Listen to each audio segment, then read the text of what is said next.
Hey, welcome to another episode of Hardcore Politics with Robert Brown, Bob TV. And look, hey, I want to apologize. It's been a bit since I did the Freedom on Fire episode, and the reason being is I'm making a little investment. Got a little income tax money. Holla at your boy. And I'm investing into the show and also my ministry show, because I told you I'm a licensed ordained minister. Don't take that for perfection, because I am not perfect. And I mess up and sin on a daily. That's why I'm not passing the church, none of that stuff right now, because I don't want to lead no sheep to astray. But I'm a licensed ordained minister, and I really focus on what I normally focus on and teach.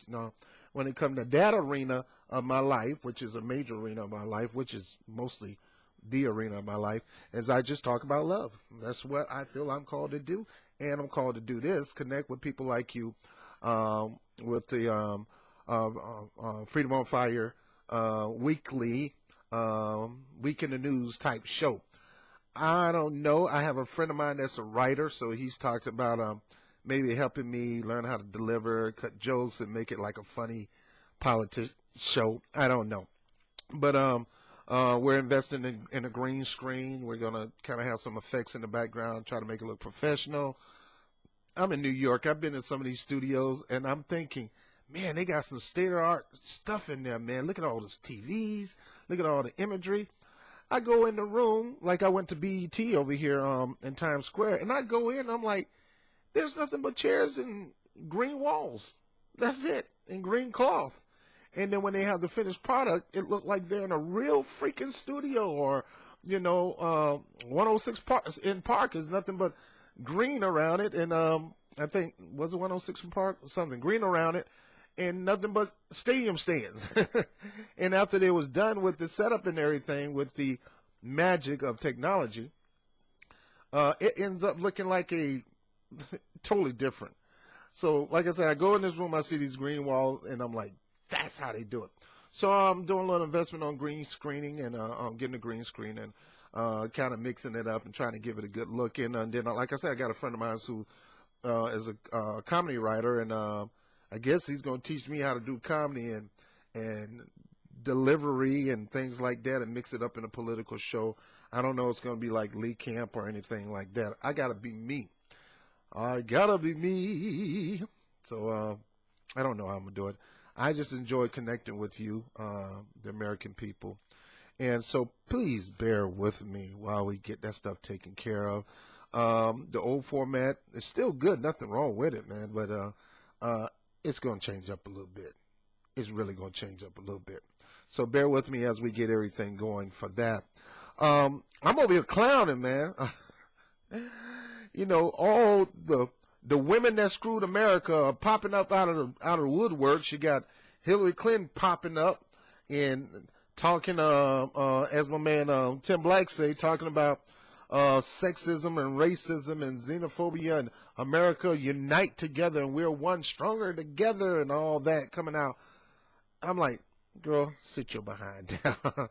Where were you when we was marching? Where were you when we were fighting for Obamacare to stay intact until we can get something better? Where were you? Where have you been under a rock? Which, I mean, because you proved to me that you're all about you. When you just disappear off the face of the earth, you're always about you. But somebody probably told her, look, just sit back, relax, stay in hiding, and we're going to reproduce your image. Whoever's in charge of that, son, listen to me, son, look at me. I believe in miracles. That ain't one. She is not going to all of a sudden become popular. She is just as unpopular as Donald Trump. So hang it, Doc. You're wasting energy. I get it. As long as they give you a check, right? It's just like an attorney. Attorneys who get paid by the hour, their job is to make those hours stretch so they can get paid. Not like Legal Shield, the company that service that I provide on the side, and I utilize that attorney looking for some help because he's getting paid on a monthly basis a huge amount of money. So I can understand, Doc, you want to get that money. Get that money from the Clintons, even though there's no help at all. And then you got, Debbie Wasserman Schultz popping up on TV. And, you know, this is why I wish I had my camera set up and everything, and my editing and everything. All that stuff is coming. Because I'm going to have two areas on the show. One called Politician of the Week, and the other one is Girl, Sit Your Dumb Down. That's when we're going to take a political figure and highlight them on the show. So get ready for that. But, girl, sit your behind down. Because they asked her the question. I could try to pull it up on my phone. Let me see if I can pull it up. My battery is going dead. She had the nerves to comment on the Democratic Party. Just bear with me. I know I can find this. Just bear with me, please. Please, please bear with me. Oh, let me start with this woman, Claire McCaskill.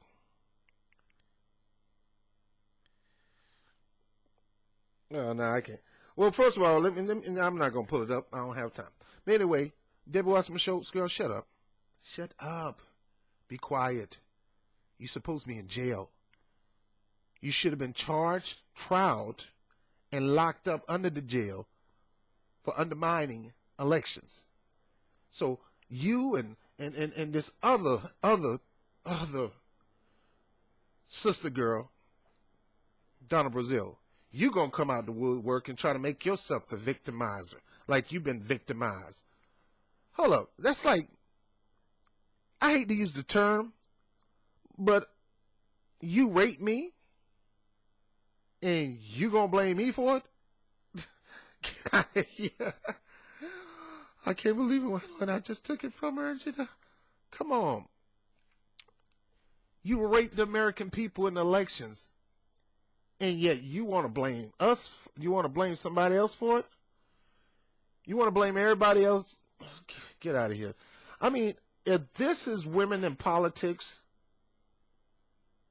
then it's not a good look. Especially in the Democratic Party. Especially in any area of politics, period. Debbie Wasserman Schultz, a crooked, lying, thieving, conniving, don't follow the rules, break the rule, favoritism, nepotism, conning, scheming, lying. That's an example of Democratic leadership. She should have been tried, placed in jail. Election fraud, that is election fraud. That is election tampering. That is undermining the election. Whatever you can throw in the pot for crooked elections, she is the poster child for it. And she will forever be the poster child for that. Come on, man. You need to be in jail. And we got to find some way. I mean, come on, it got to be an attorney that specializes in election fraud and things like that. Got to be one right here that can have us do a massive arrest where 1 million people arrested, had Debbie Wasserman Schultz arrested today for election fraud. There's got to be some way, and I know it is. Somebody need to look it up. I shouldn't have to do everything for us to find out that and arrest her crooked butt.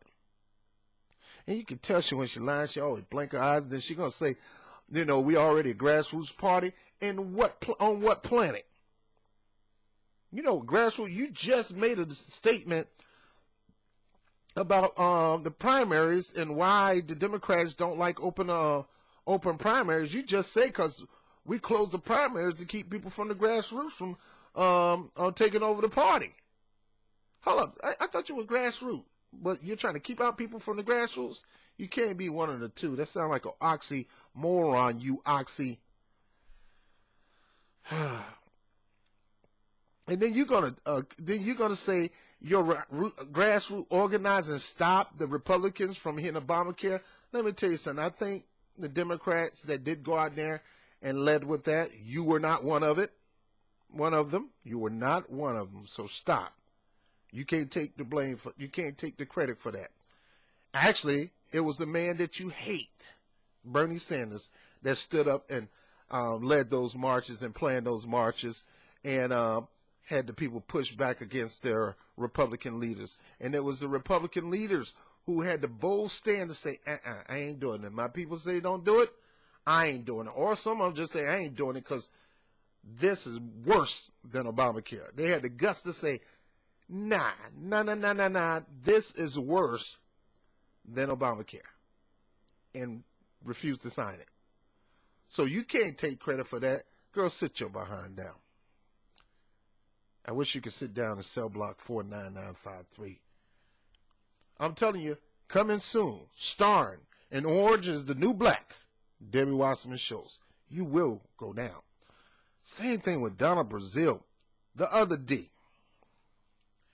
Donna tries to make herself the victim of handing Hillary Clinton election answers to. Look, girl, stop. I can't even call you miss out of respect because you're disgusting the whole entire world. You should be disgusted at yourself for you making up these freaking lies on Russia with no proof, no freaking proof. And then the black women around you. I'm going to show that tape soon on the show when the show start again. The black people around you just saying, yep, you're right. Stop it, sisters. She crooked. She cheated and gave her answers to a debate. That's undermining elections too.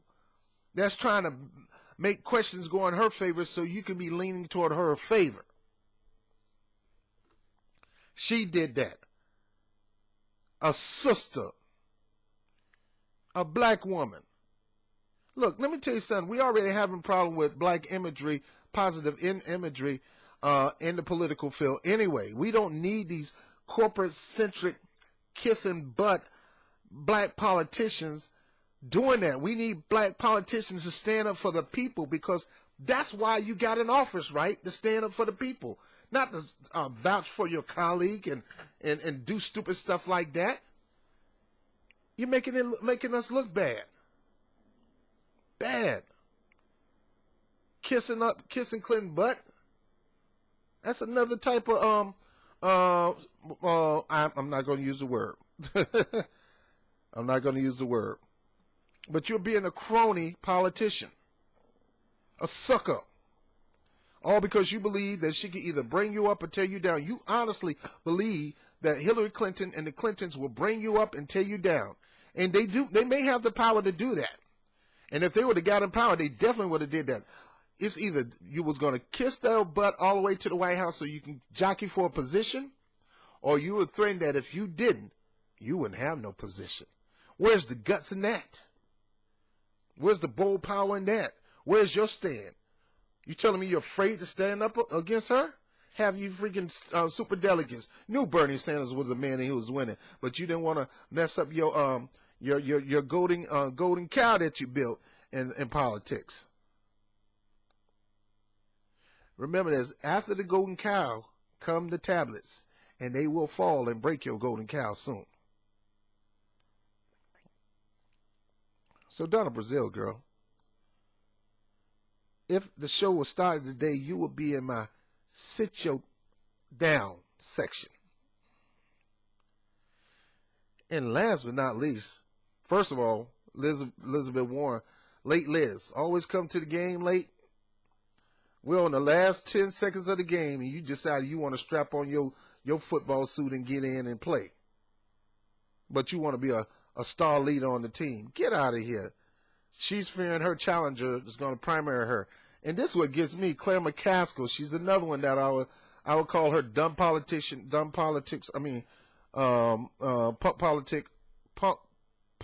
of the week. Claire McCaskill is one of the ones that really, really gave Bernie Sanders a hard time. Really, really elevated Hillary Clinton as that nothing could ever happen wrong with Hillary Clinton. She's the most honest, sweetest woman of integrity, the most loving kindness, and that's my girl. That's my sister girl. And I got her back no matter what, to the point where, all kind of stuff was, I'm not going to go into Claire McCaskill, but she's another corporate politician, and she is scared. She's scared. She's scared that we progressives are going to primary her. She wants the Bernie Sanders supporters, who are progressives, most of them are progressive, to support her run for the Senate. To keep her in office after all that crap you did, girl. You got to be kidding. You joking. You want the Bernie supporters to support you so you can stay in office and continue to do your crooked mess. Continue your crony capitalism. Continue to kiss elite leadership butt, including the Clintons. Because you get in office, you're just going to do the same thing you do if she decides to run in 2020. We ain't going to let that happen again. So, sorry, girl. Young lady, look at Bob. Nah. Bernie supporters are not going to support you. And if Bernie asks us to support you, he need to hush his mouth. And I don't think Bernie's going to do that. But if he did, then he's done. He's done. Because progressives are not going to support somebody who is trying to stab another progressive in the base. Even though Bernie has made the decision to continue to sheepdog for the Democratic Party and keep people in and try to reel people who so-called left out, which is not going to happen, Doc. I don't have to join the Democratic Party if I decide to vote for you, Bernie Sanders. And I'm not voting for corporatists. And I'm not voting for Republicans. And corporatists, Democrats, and Republicans are twins. I'm not, and we're not. Claire McCaskill, you're a corporate Democrat who loves PAC money, who loves donor money, who have voted like a Republican majority of your life, who's a Clinton kiss up. Nah, girl. No, baby. Nah, beautiful. Nope. Did I just call her beautiful? No. I'm talking to like I would talk to my daughter if I had a child. No. Like the girl on what is it?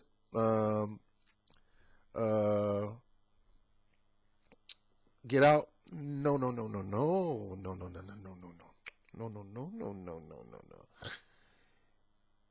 You should be scared. Fear is coming your way. Your chance of being a career politician is up. And I announce that to anybody who run for office as a corporatist. We're not playing games no more. It is time for you politicians to be beholden to us. And if you're not going to be beholden to us the nice way, we're going to force you to be beholden to us the hard way. And we will primary you. That's why I support every effort to run corporate Democrats out of office, including Republicans. Every effort. I support, to a certain extent, Justice Democrats. I support, to a certain extent, our revolution. I support, to a certain extent, Draft Bernie. I support, to a certain extent, 549. I support, to a certain extent, brand new Congress. And my overall point is, and I support Green parties, candidates. The overall deal is, I support progressives. And the progressives are uniting. See, you're looking at Bernie Sanders supporters. Bernie Sanders supporters, especially, and what you probably mean is the supporters in the Democratic Party. That is not all the people who were part of that movement. Most of them was outside the party. You didn't know it because you didn't open up the elections, the primaries. We would have had Bernie Sanders running against Trump and he would have beat Trump. And that's your fault. And now you want the help of the people who you undermined and pressed down during that election. Joked, mocked, act like we didn't know what we were doing. Bunch of crazies, violent, whatever you want to call us. Here's one thing we were going to call you. The former Congresswoman. Because your day is done in that office. Say bye-bye. And the rest of you, corporate Democrats, you can say bye-bye too. Because the progressives collectively in the party and outside the party are coming together as one, as a block, with our agenda, and we're running people who's going to submit to our agenda, who's going to be beholden to the will of the people. And if they get out of hand, we're going to wipe their behind out of office too. You should have known. You think you could go to you think we can vote you in, you get there, and you do as you feel like you want to do, as if you know more than we do. No, you are beholden to us.